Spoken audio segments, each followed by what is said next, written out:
So curious. It's going to be wild. Because I think that's at the top of their mind. I think that's at the top of their mind. Bassem, what do you think? Well, I want to get it back a little bit because since we were talking about Palestine and Israel, I think the most dangerous thing when you talk about this is you're either called a terrorist or anti-Semitic and whatever, right?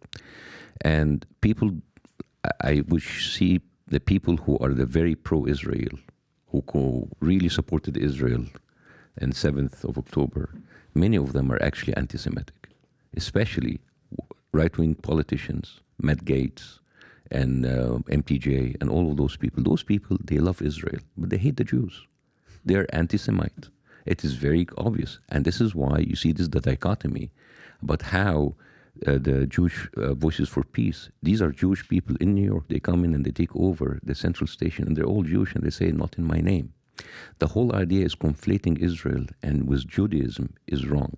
And I think the most dangerous thing that can happen to the Jewish people of the world is to have Israel as their representative, because a lot of Jewish people don't like them to be their representatives, as many Muslims don't like some of those Islamic regimes representing them. This whole idea about making it's all or none, no. Israel have actually done a lot of criminal activities that a lot of Jews do not agree upon. And a lot of the people who go out in New York, in Brooklyn, in Los Angeles, these are Jewish people shouting, not in my name. Many of those people are actually Holocaust survivors, like Gabor, who was like a very famous Holocaust survivor himself, and he say Israel is a Zionist, terrorist, apartheid country. So if you think like I'm saying this because of my Muslim or Arab background, listen to the other Jews. They're saying that Israel is the criminal here, and it's been supported time and time and time again by the EU, by American administration. I'm not asking for anything that is out of the box. I'm asking them to stop the killing. Because let's say 7th of October, worst day ever. Okay. How many people are you going to continue to kill in order to get your revenge? Because it seems that you will not be able to eradicate Hamas. As a matter of fact, you can kill 100,000 people today. What you have created is 100,000 Hamas killers. No. This has never, Israel tried it before 2004 and it failed 2006 and failed 2009 and failed 2012, 2014, and every time Israel came in and they killed many people as possible and they came back. The solution for this is not more killing, more war. I know people like war solves everything. You will not be able to solve everything with war. The whole idea about this is to justice. If there's land to be given back, give back the land. If there is agreement to be done, do the agreement and sit together, because believe me, whatever cost you think is too high giving up the land, it will not come close to the cost of human lives that we are losing every life, whether on the Jewish side or the Muslim side or the Israeli side or the Arab side. So how do you get rid of Hamas? Get rid of the reasons that created Hamas. Which is what? The horrible living conditions, the blockade, putting people in prison, not allowing people to get their own destiny. If you do that in any more, listen, Israel could have been founded in Uganda, which, by the way, the British government gave the Jews 8,000 acres, and then they said no, to 1903. If Israel want to go to Uganda, you can have an Uganda Hamas. If you make people and put them in the lands of other people, there are already 2 million people that are already there, and then you just push them around, you will have resistance. Right? And the thing is, Hamas wasn't there since 1984. Hamas was created in 1987. Until 1987, Israel killed 100,000 Palestinians since 1948. It's not about the PLO, because Israel took Israel in 1948. The PLO was created in 1964. These are all a result of what Israel has been doing. Why do you mention Uganda? Because the British proposed that the Jews should move to Africa and Uganda. Pull up Uganda on a map, just so we're clear. What does that have to do with anything? What I'm saying is before the Israeli were the Jews were transported to Palestine. You know, right after that whole, World War II Holocaust genocide thing. No, before. Yeah. Before. During that time. No, before. Yeah. Before. Okay. I'm talking about 1882. Mm-hmm. When the Zionist movement started. Exactly, 1882. Gotcha. At that time, there were only 3% of Jews living in Palestine. Mm-hmm. And they were like different. They were like, they said Argentina, they said Chile, Madagascar, South Africa, and Uganda. In 1903, the British government offered the Jewish people about 80,000 acres in Uganda. And they said no. And the reason that they said no, so there's, what you don't know, there was like a big, this is very interesting, there was a big conflict between the rabbis and the secular Jewish movement. So the rabbis said, like, we cannot go, the rabbis were the one who actually objected, said, we cannot go to Palestine. It's like, what do you mean? It's the promised land. It's like, yes, it's the promised land when the real Jesus comes. So the secular said, well, maybe we should go to Palestine and that will invite real Jesus to come. It was like a whole, by the way, this is all in Theodore Herzl memoirs. You can read about that. And even 1903, Theodore Herzl, in page 96, in the pamphlet for the Jewish state, he said, maybe the Jewish people should just get what they can. So what I'm saying is these were discussions in the end of the 19th century and the 20th century. And then there's like the movement that wanted to put the the Jewish people in Israel actually won, and it happened very, very, very, very slowly. By 1914, there were about 7% of Jewish people in Palestine. Now, when the Balfour Declaration happened, the only one who rejected the Balfour Declaration of like putting Jews in Palestine was a Jewish British businessman in the parliament and said, like, those people are British people and we should not put them into another place. I'm just giving you the historical. You're giving us the history. I appreciate it. I get it. But I doubt the Jews were like, yo, Uganda, let's do it. No, they wanted Israel. But what do you do? What do you do at this point? I'm sorry. I'll have to disagree with you, sir, because you have to understand many of those Jews, they came from pogroms from Ukraine and from Russia. Yeah.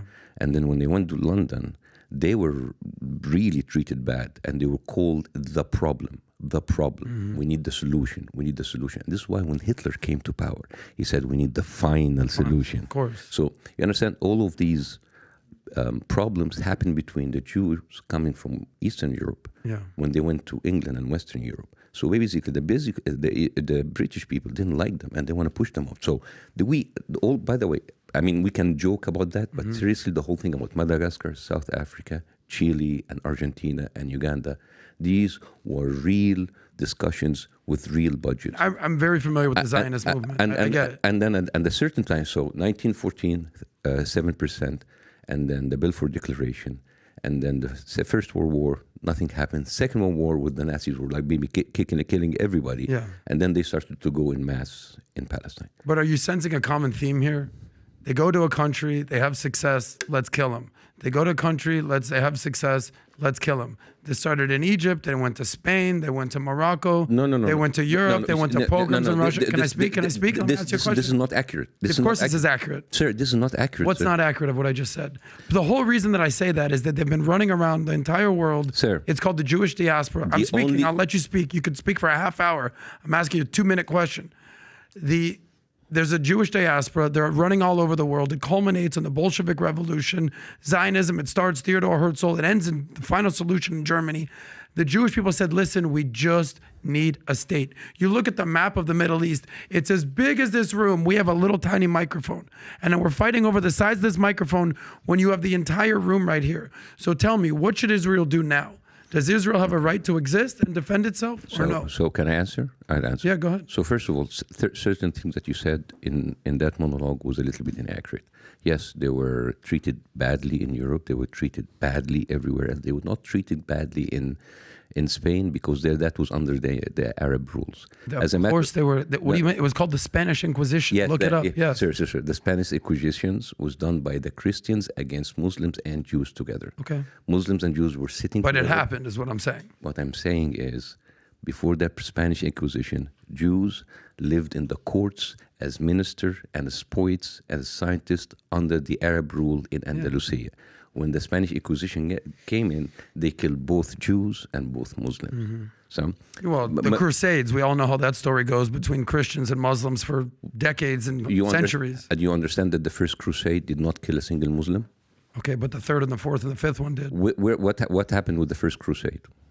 Enlighten me. Tell The me. first crusade came out from England, and they killed 2,000 Jews in Europe. They didn't even make it to Jerusalem. This is how bad the Jews were treated by the Christian Europeans. And as a matter of fact, Jews did not find refuge unless they found it in the Arab countries. I'm not saying that they were perfect, but if you compared what the Jews were enduring in Ukraine and Russia and in Western Europe and how they lived in Baghdad and Egypt and Morocco, they were a much better. But this validates the whole point of why the Jews need Israel, because every country they go to, they're going to be run out of town or killed. At the very least, they have their own country, so they could say, at least we have safety here. Every country, every story that you just mentioned, Bassem, is them being killed by somebody, whether it's the Christians, whether it's the Brits, whether it's the Ukrainians, whether it's the Russians. The whole point of Israel is like, we can no longer just rely on other people's niceties and empathy to not be murdered. Okay. So now we need a state of our own. Let me. You understand that? I understand. Let me continue. Yes or no? So all through these years, they were living peacefully, relatively under the Arab rule. And then what happened? The pogroms in Russia and Ukraine pushed them to England. Then England said, we cannot take them anymore. Push them more to the Arabs. At the time, Jewish people in the Arab world, especially Egypt, were living. The first people who actually did the cinema and the theater were Jewish Egyptian people who lived there all their lives. Jews, Christians, and Muslims were living. Right now, the department store, like our version of Macy's and Target, they all have Jewish names because they have part of the fabric of the Egyptian society for decades, way before the Jews from Europe came. Now, when the Jews from Europe came, there's two ways to come. You can come easily, or you can come by force. They started to come with all of these ships, and then you have the Haganah, and you have all of the Zionist gangs who started to come into Palestine, and they were like 1.5 million Palestinians that you cannot erase.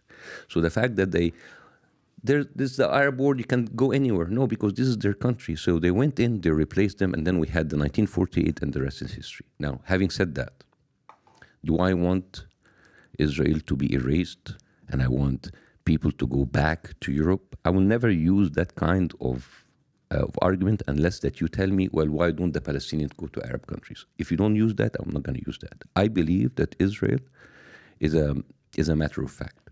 And I think it's too late to come and erase or get people out, whatever. What we have to do, either a one-state solution that everybody, Palestinian and Israeli, have exactly the same equal right, and all of them have the same passport, and they live in peace.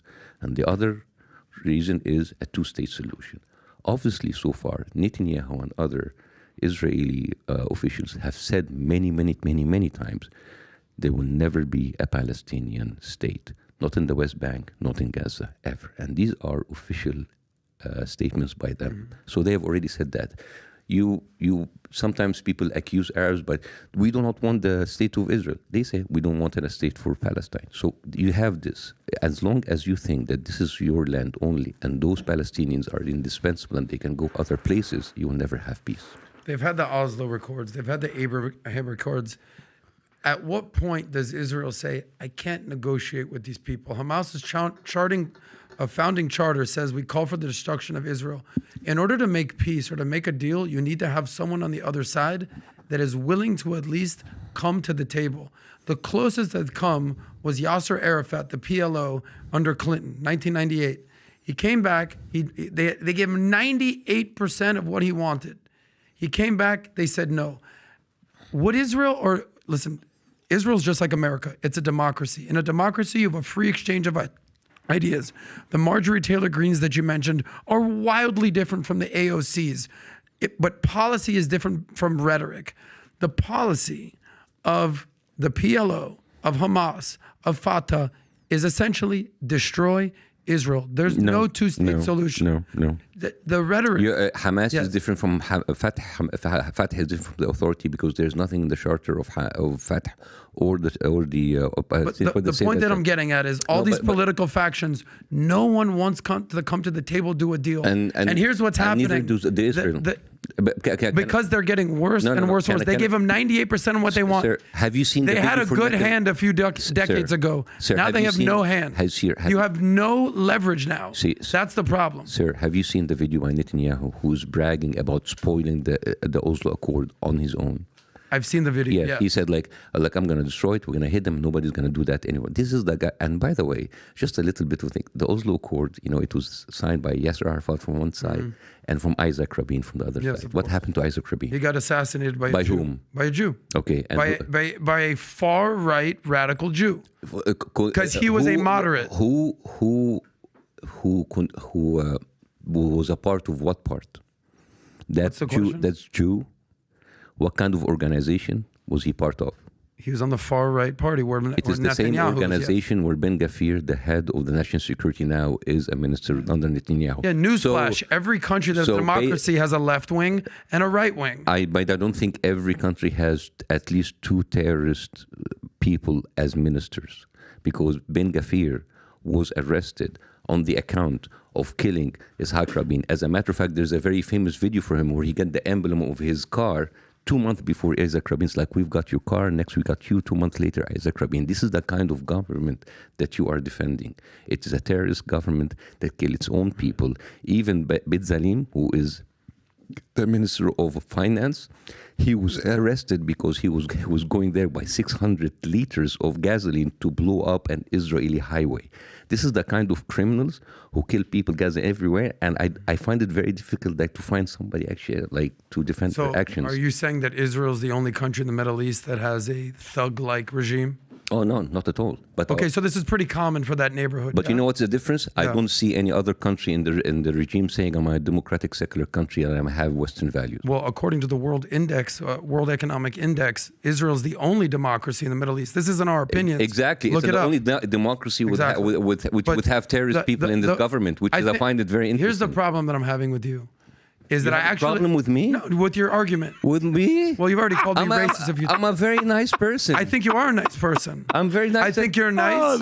I never called you racist. I called your argument racist multiple times, but it's all good. He said undertone. He didn't call. I said it's a racist undertone. Thank you so much. It's a racist undertone. Thank you, Bassem. If you look at the chat, you've probably been the nicest to me today, so we're cool. So the problem that I have with you is that either you're anti-Israel or you're just intellectually lazy. So if you like this clip and you want to watch another one, click right here. And if you want to watch the entire podcast, click right here.